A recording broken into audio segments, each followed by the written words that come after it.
제2부 주님을 기다리며 1966에서 1978년 주님을 기다릴 것입니다. 20년이 걸리더라도 저는 주님을 기다릴 것입니다. 조셉 윌리엄 빌리 존슨. 제10장 중요한 건 시간. 글자와 그림이 있는 고대 이집트 파피루스. 1966년 봄 아지즈 아티아 박사는 뉴욕시 메트로폴리탄 미술관에서 안내원을 따라 문서 창고로 들어갔다. 주위를 둘러보니 파일이 하나 있었다. 파일을 열어본 그는 깜짝 놀랐다. 그 안에는 고대 이집트의 파피루스 조각들이 들어있었다. 파피루스는 심하게 손상되어 있었지만 아지즈는 거기서 두 남자의 모습을 쉽게 알아볼 수 있었다. 한 사람은 사자 형상의 긴 의자에 누워있고 다른 한 사람은 그 옆에 서 있었다. 긴 의자에 있는 남자의 양팔과 몸통, 그리고 서 있는 사람의 머리 부분에 해당하는 조각은 없었다.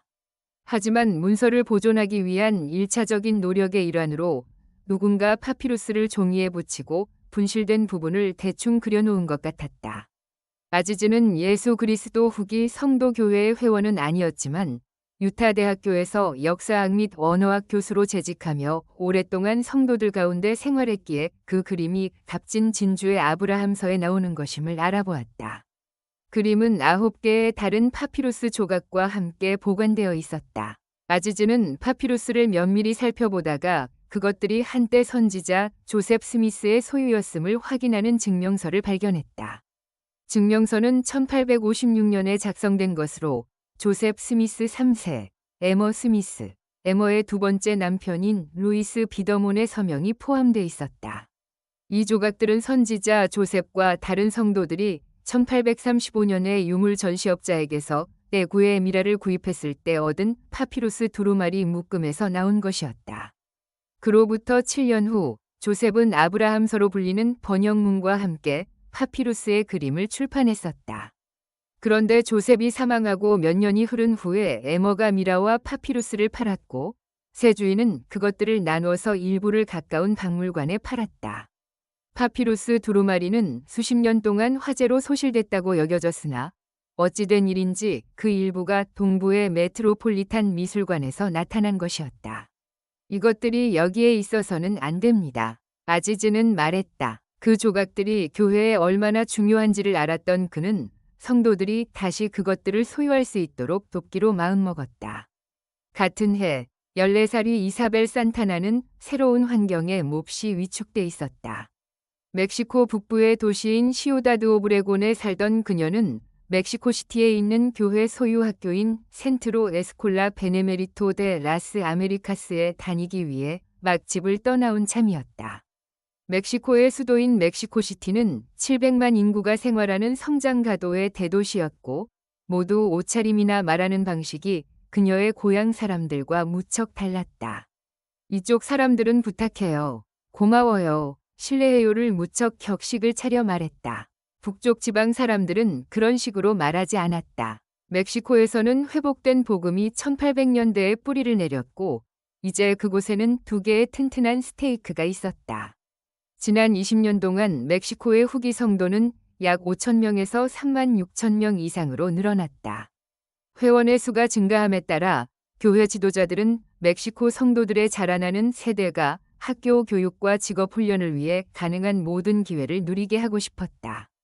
1957년 제1회장단은 의원회를 구성하여 멕시코의 교육을 조사하고 전국의 교회 학교를 설립하는 것에 관해 의견을 내게 했다. 그 뒤 의원회는 도시 지역에 멕시코의 급증하는 인구를 수용할 학교가 충분하지 않다는 것을 파악하고 전국에 최소 12개의 고등학교를 개설하고 멕시코시티의 중등학교, 단기대학, 교원 양성학교를 개설하도록 제안했다. 당시의 교회는 뉴질랜드, 서사모아, 아메리칸 사모아, 톤가, 타히티, 피지에서 학교를 운영하고 있었다. 몇 년 후 칠레에 2개의 고등학교를 열었을 무렵 교회는 멕시코에서도 교육을 위한 노력을 진행하고 있었다. 이사벨이 베네메리토에 도착할 무렵 교회가 멕시코에서 운영하는 25개 초등학교와 2개의 중등학교에는 약 3,800명의 학생들이 등록되어 있었다. 베네메리토는 3년제 중등학교였다. 이 학교는 1964년에 멕시코시티 북쪽에 위치한 35만여 평의 농장에서 문을 열었다. 이사벨은 오브레곤에서 교회가 운영하는 고등학교를 다니는 동안 이 학교에 대해 처음 알게 되었다. 그녀는 집이며 가족과 1600km 이상 떨어져서 생활하고 싶지 않았지만 정말 간절히 수업을 듣고 새로운 것을 배우고 싶었다. 이 학교의 교사들은 모두 멕시코의 후기 성도들이었다. 학생들은 스페인어, 영어, 수학, 지리, 세계사, 멕시코 역사, 생물, 화학, 물리를 필수 과목으로 수강했다. 미술, 체육, 기술 수업에도 등록할 수 있었다. 학교와 별개로 운영되는 세미나리 프로그램은 학생들에게 종교 교육을 제공했다. 이사벨의 아버지는 교회 회원이 아니었지만 베네메리토에 가고자 하는 딸의 소망을 지지했고 그녀와 그녀의 여동생 힐다가 함께 입학하는 것을 허락해 주었다. 힐다는 1살 어렸지만 초등학교 때부터 같은 학년으로 이사벨과 같이 수업을 들었다. 이사벨이 혼자 학교에 가는 것을 원하지 않았기 때문이었다. 이사벨과 힐다는 어머니와 함께 베네메리토로 갔다. 그들이 도착했을 때 학교에는 아직도 공사가 진행되고 있었다. 운동장은 진흙탕이었고 학교 건물은 몇 채 없었으며 학생들이 거주할 작은 기숙사가 15채 있었다. 그럼에도 불구하고 이사벨은 교정의 규모에 감탄했다. 이사벨의 그룹은 2번 건물로 안내받았다. 그곳에서 그들은 기숙사 사감의 따뜻한 환영을 받았다. 사감은 그들에게 세탁기, 소지품을 보관할 수 있는 옷장, 2층 침대가 2개씩 있는 침실들을 보여주었다. 기숙사에는 침실이 4개의 식당과 주방, 거실도 있었다. 이사벨은 다른 학생들을 관찰하고 낯선 문화에 적응하며 많은 시간을 보냈다. 베네메리토에는 500명 정도의 학생들이 있었는데 대부분이 멕시코 남부 출신이었다. 그들은 이사벨과 다른 삶을 살고 있었고 먹는 것도 더 다양했다. 그들의 음식은 맛이 훨씬 맵고 재료도 달라서 이사벨은 놀라지 않을 수 없었다. 문화적 차이와 관계없이 베네메리토의 모든 학생은 동일한 규칙을 준수해야 했다. 그들은 일찍 일어나고 가사를 하고 수업에 참석하는 엄격한 일과를 따랐다. 또한 교회에 가고 기도를 하는 등의 튼튼한 영적 습관을 기르도록 장려받았다.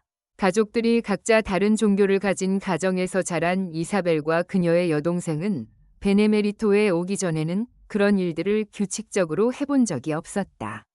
그곳에 도착한 지 며칠이 되지 않아 이사벨은 일부 학생들이 집을 그리워하며 그곳을 떠난 사실을 알게 되었다. 그러나 이사벨은 새로운 사람들, 음식, 관습에도 불구하고 그곳에 남아 성공하기로 결심했다. 데이비드 오 맥케이 회장은 1967년 1월 1일 일지에 이렇게 기록했다. 내가 94살까지나 살 것 같지는 않다. 그는 집에서 조용히 하루를 보내며 자신이 겪은 많은 경험을 돌아보았다. 행복하고 흥미로운 삶이었어. 정말 긴 세월이 쏜살같이 지나가 버렸군. 그러나 선지자는 새해를 고대하면서도 걱정이 앞섰다. 그는 이렇게 적었다. 세상은 문제로 가득하다. 신문과 텔레비전에서는 날마다 전쟁, 인종 및 정치적 불안, 자연재해에 대해 보도했다. 미국과 소련 사이의 긴장은 여전히 높았다. 아시아, 아프리카, 중남미에 걸쳐 많은 사람이 정부를 무너뜨리고 지역사회를 분열시킬 격렬한 지역 분쟁에 휘말려 있었다. 맥케이 회장은 특히 동남아시아 국가인 베트남에서 10년 넘게 계속되는 내전을 우려했다. 미국은 베트남의 공산주의가 뿌리내리지 못하도록 최근 남베트남에 45만 병력을 배치했다. 이제 게릴라식 전쟁이 급속도로 확대되고 있었고 양측 모두 무수한 군인과 민간인이 목숨을 잃었다. 남베트남의 수도인 사이공에는 교회의 지부가 몇 개 있었다. 그 지부들에서는 약 300명이 현지 성도들이 미군에서 복무 중인 4,000명이 교회 회원 중 일부와 함께 모임을 했다.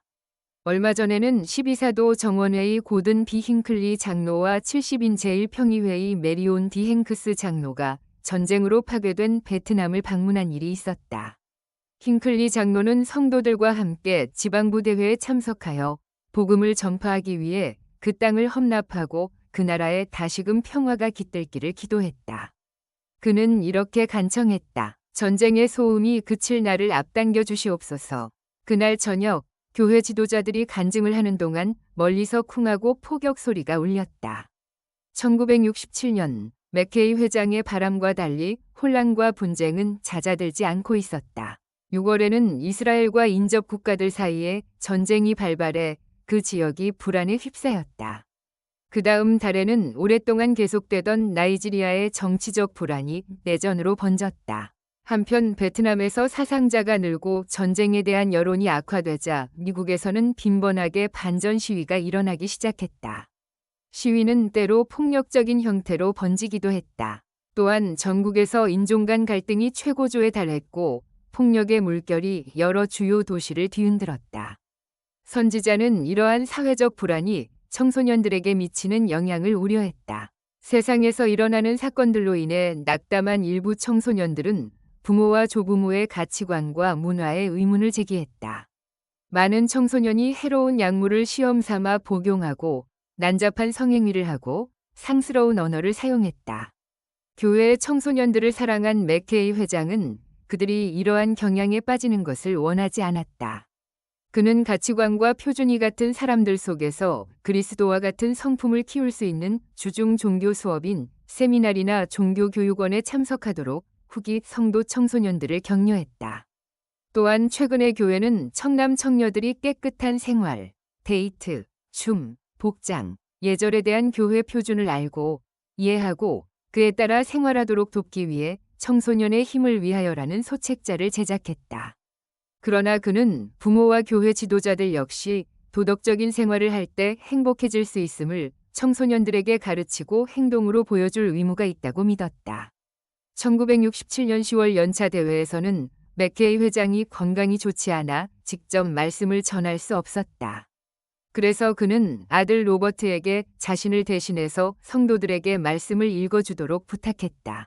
선지자는 대회를 시작하면서 이렇게 전했다. 이 교회의 미래를 생각할 때 저는 하나가 되라는 것보다 더 중요한 메시지는 없으며 회원들 사이에 불화를 일으킬 수 있는 일을 피해야 한다는 느낌을 받았습니다.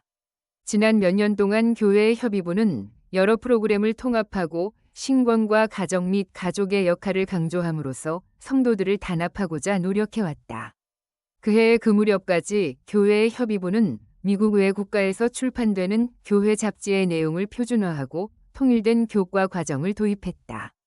맥케이 회장은 교회의 세계적인 성장에 부응하여 스테이크 회장단의 훈련을 도울 69명의 12사도 지역 대표를 불렀다. 전 세계에서 교회가 효율적이고 일관되게 운영되도록 돕기 위해서였다. 성도들이 사회 불안과 사회의 가치관 변화에 직면하자 맥케이 회장과 교회의 본부 지도자들은 상호 연계 프로그램이 전 세계 사람들에게 통일된 메시지와 안정적인 기초를 제공하기를 바랐다. 맥케이 회장은 성도들에게 이렇게 말했다. 우리는 난제를 마주하고 있습니다. 주님께서 계시하신 대로 교회 조직의 틀에서 모든 사람이 조화롭게 일하며 목적의 일치를 이루는 것이 우리의 목표가 되어야 합니다. 같은 해 한국 서울에서는 황근옥이 송죽원에서 약 80명의 고아 소녀를 돌보고 있었다. 1964년에 이 여자 보육원이 그녀를 원장으로 고용했을 때만 해도 그녀는 이곳의 개신교 후원자들에게 자신이 후기 성도라는 사실을 알리지 않았었다. 당시 한국에서는 교회가 제대로 알려져 있지 않았다. 사실 근옥이 1962년에 침례를 받자 그녀가 가르치던 기독교 학교는 그녀를 해고했었다. 이제 한국에는 3,300명가량의 성도가 있었다. 한국 최초의 후기 성도인 김호직은 1951년 미국 유학 시절에 교회의 회원이 되었다. 호직은 한국으로 돌아와 대학 교수와 문교부 차관을 지냈고 자신이 가르친 일부 학생들에게 회복된 복음을 소개했으며 1959년에 사망했다. 그 학생들은 미군들과 함께 한국에서 교회가 성장하는 데 힘을 보탰다. 몰문경의 한국어 번역본은 1967년에 출판되었다. 근옥은 보육원의 후원자들에게는 자신이 교회 회원이라는 사실을 말하지 않았지만 자신이 후기 성도라는 사실을 부끄러워한 것은 아니었다. 그녀는 지부 상호부조의 회장으로 봉사했으며 주일학교 청소년 반을 가르쳤다. 그리고 보육원을 돕고 싶어하는 교회 회원들의 방문을 환영했다. 그러던 어느 날 근옥은 스탠리 브론슨이라는 미군에게서 전화 한 통을 받았다. 그는 서울에 주둔해 있는 후기 성도였는데 보육원을 방문해서 노래로 아이들에게 힘을 주고 싶다고 했다. 며칠 후 스탠리가 찾아왔다. 그는 2미터 가까운 장신으로 모든 사람을 내려다봐야 했다. 소녀들은 그의 노래를 듣고 즐거워했다. 군에 징집되기 전에 포크송 음반을 한 장 녹음했던 그는 한국에 있는 동안 한 장 더 음반을 녹음하고 싶다는 소망이 있었다. 모두가 모이자 근옥이 스탠리에게 말했다. 형제님이 기타를 치시기 전에 아이들이 형제님을 위해 준비한 노래를 먼저 들려드릴게요. 소녀들은 근옥의 동료로 손님들에게 곧잘 노래를 선보인 덕에 연습이 아주 잘 되어 있었다. 스탠리는 소녀들이 자신에게 불러준 노래들을 듣고 입이 떡 벌어졌다. 화음이 완벽히 어우러졌기 때문이다. 스탠리는 소녀들과 함께 노래하기 위해 자주 보육원을 방문하기 시작했다. 얼마 뒤 그는 그들에게 함께 음반을 녹음할 것을 제안하며 음반 판매 수익금은 보육원을 위해 쓰자고 했다. 근옥은 그 생각이 마음에 들었다. 소녀 시절 그녀는 더 나은 세상을 만드는데 헌신하겠다고 다짐했었다. 북한에서 온 전쟁 난민이었던 그녀는 어린 나이에 아버지를 여의었다. 그래서 든든한 가족과 지역사회의 지원 없이 소녀들이 한국에서 성공하기가 얼마나 어려운지를 잘 알았다. 한국 사람은 흔히 부모 없는 소녀들을 멸시했으며 그들은 큰일을 해낼 수 없으리라고 생각했다. 근옥은 교육을 받기 위해 가난과 아버지의 부재, 그리고 고향을 잃은 어려움을 헤쳐나가야 했다. 그녀는 자신이 돌보는 소녀들이 스탠리와 함께 공연을 함으로써 자신들의 가치를 깨닫고 다른 한국인들이 또한 이 소녀들의 가치를 깨닫기 바랐다. 스탠리는 녹음실 한 곳을 찾아냈고 그 후 몇 달 동안 근옥은 그와 소녀들이 노래를 연습하고 녹음하는 과정을 도왔다.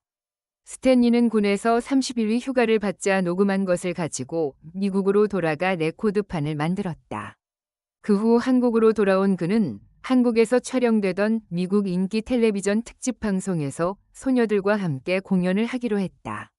1968년 초 데디 빅부츠 스탠 브론슨 앤드 더 송죽 원걸즈 데디 빅부츠 스탠리 브론슨과 송죽원 소녀들이라는 음반이 서울에 들어왔다. 근옥은 음반 발매를 한국의 큰 행사로 만들고 싶은 마음에 한국 대통령, 미국 대사, 주한유엔군 사령관을 지역의 한 여자 고등학교에서 열리는 발매 기념식에 초대했다. 실제로 참석한 사람은 미국 대사뿐이었지만 다른 고위 인사들은 대신 대표자들을 보냈고 발매 기념식은 성공적이었다. 그리고 얼마 후에는 송죽원의 소녀들에게 공연 요청이 쇄도하기 시작했다. 한편 미국에서는 브리검 영대학교의 철학과 교수인 트루먼 매드슨이 자신의 동료인 역사학과 교수 리처드 부시먼에게서 메시지를 받았다. 리처드는 자신이 방금 읽은 학술 기사에 대해 걱정하고 있었다. 그 글을 쓴 웨슬리 월터스는 미국 중서부의 장로교 목사였다. 그는 조셉 스미스의 첫 번째 시현이 그릇됨을 입증했다고 주장했다. 지난 수년 동안 비평가들은 자주 교회의 성스러운 역사에 의문을 제기하려 했으며 자신들의 견해를 뒷받침하기 위해 입증되지 않은 동일한 주장을 수차례 사용했다. 하지만 이번 기사는 달랐다. 충분히 조사하고 잘 쓴 기사일세. 리처드는 트루먼에게 말했다. 사실 또 다른 동료 교수도 그것이 성도들의 신앙에 심각한 위협이 된다고 여겼다. 리처드는 트루먼에게 그 기사의 사본을 보냈다. 웨슬리 월터스는 조셉 스미스가 1820년 봄에 하늘 아버지와 아들을 보았다는 사실을 직접적으로 논박할 길이 없음을 깨달았다. 그래서 그는 첫 번째 시현의 역사적 배경에 대한 선지자의 주장을 조사했다. 여러 해 동안 후기 성도들은 선지자 조셉이 첫 번째 시현에 대해 작성한 두 가지 기록만을 알고 있었다. 가장 잘 알려진 기록은 1838년에 쓰기 시작한 것으로 값진 진주에 실려 있었다. 다른 기록은 1840년대 초에 교회 신문인 타임즈 앤드 시즌즈에 실린 바 있었다. 그러나 최근 브리검 영대학교의 한 대학원생과 교회 기록 보관인은 교회가 수집한 조셉 스미스의 기록들에서 첫 번째 시현에 관해 그보다 더 먼저 기록된 두 개의 문서를 발견했다. 웨슬리는 그 네 가지 기록에서 역사적 사실과 일치하지 않을 만한 점을 밝혀내기 위해 그것들을 면밀히 살펴보았다. 그는 현지의 종교 부흥을 계기로 기도를 통해 주님을 찾게 되었다는 선지자의 주장을 조사했는데 첫 번째 시현이 일어나고 거의 5년이 지날 때까지 스미스의 집 근처에서 일어난 부흥의 증거를 전혀 찾지 못했다. 웨슬리에게 이는 조셉 스미스가 자신의 이야기를 꾸며냈음을 의미했다. 트루먼은 웨슬리가 조사한 것이 잘못되었다고 확신했다. 그러나 첫 번째 시현과 교회 초기에 대해서는 역사적 연구가 거의 이루어지지 않았던 탓에 그는 그것을 증명할 방법이 없었다. 과거의 선교부 회장이었던 그는 하늘아버지와 아들을 보았다는 선지자 조셉의 강력한 간증 덕분에 많은 사람이 회복된 복음을 받아들였다는 것을 알았다. 첫 번째 시현에 대한 공격은 회복의 기초에 대한 공격으로 보였다. 그 기사를 읽은 트루먼은 역사가 몇 명을 솔트레이크 시티로 모았다. 그들은 모두 존경받는 학자이자 헌신적인 교회 회원이었다. 그들은 웨슬리의 기사에 대해 논의하면서 자신들이 학문적으로 갈고 닦은 능력을 활용하여 교회를 도울 수 있다는 것을 깨달았다. 그들을 비롯한 믿음 있는 다른 이들이 교회의 역사에 대해 기원부터 새로운 연구를 착수할 필요가 있었다. 그러나 그렇게 하기 전까지는 첫 번째 시현에 대한 웨슬리 월터스의 주장이 일파만파 퍼질 것이었다. 트루먼을 필두로 학자들은 후기 성도 학자들에게 교회의 초기 역사를 연구하도록 장려하는 위원회를 조직했다. 위원회는 웨슬리의 기사에 대응하기 위해 5명의 역사가를 미국 동부로 보내 종교 부흥과 첫 번째 시현을 조사하자고 제안했다. 그러나 안타깝게도 그들은 그렇게 할 자금이 없었다. 위원회는 먼저 개인 기부자들을 대상으로 조사 자금을 모아보려고 했다. 하지만 그런 방법으로는 충분한 자금을 마련할 수 없음이 드러나자 트루먼은 제1회장단의 도움을 구했다. 맥케이 회장과 그의 보좌들은 교회 역사를 연구하고 보존하려는 다른 노력을 지원한 바 있었다. 예를 들어 1960년대 초에는 1839년부터 1846년까지 교회의 본부였던 일리노이주 나부에서 역사적 의미가 있는 토지와 건물을 구입하고 보존하기 위해 자금을 제공했다. 제1회장단은 조셉 스미스의 파피루스 조각에도 관심을 보였다. 앤 엘돈 테너 회장은 아지제 아티아 및 메트로폴리탄 미술관과 긴밀히 협력하여 미술관이 파피루스를 교회에 기증하는 식으로 돌려주게 했다.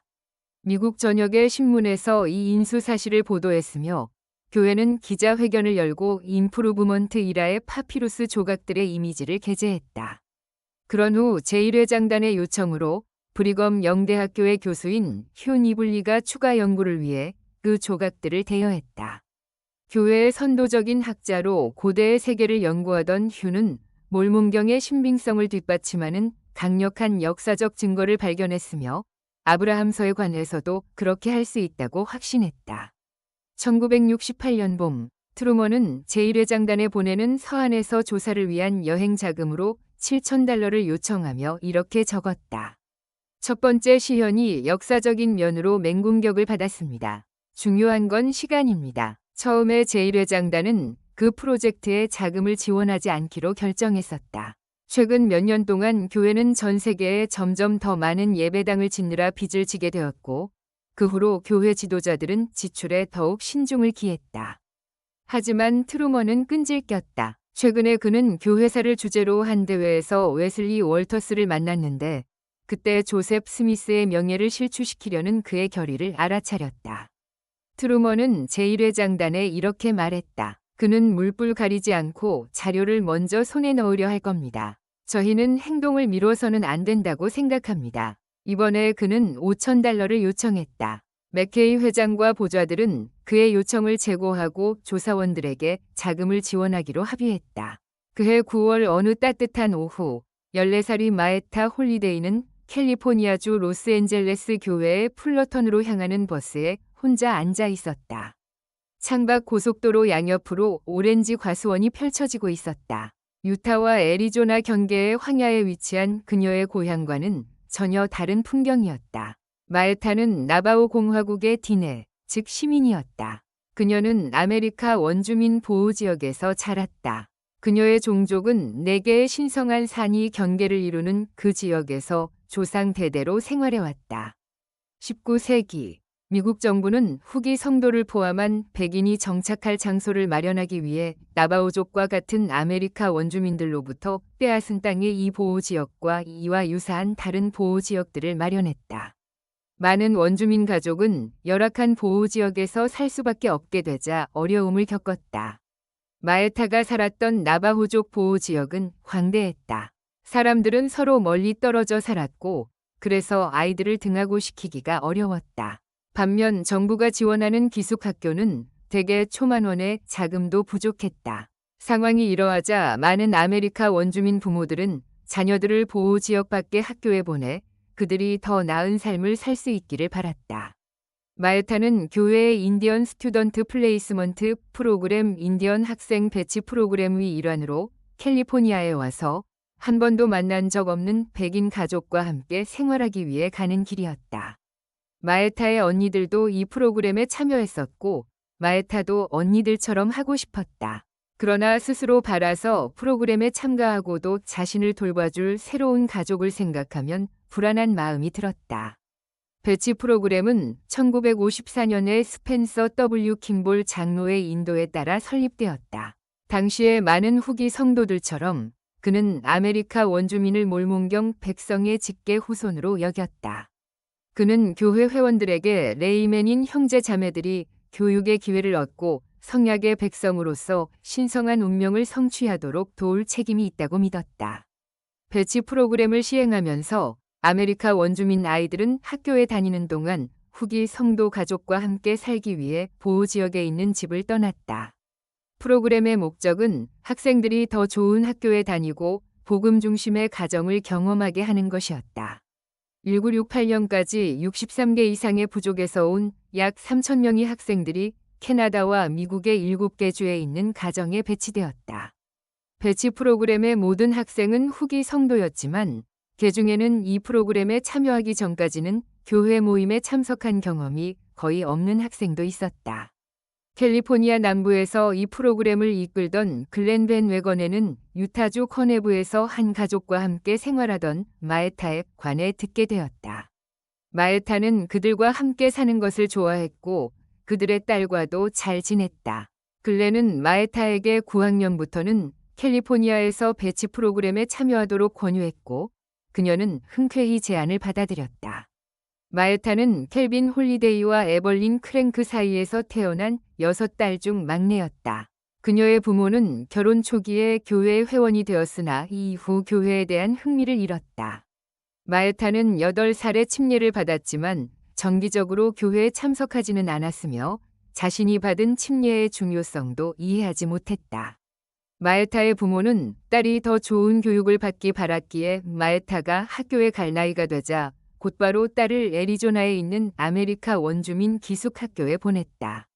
그래서 마에타는 여러 곳을 전전해야 했다. 마에타는 부모가 서로 사랑하고 자녀들이 행복한 보호지역 가족들을 알고 있었다.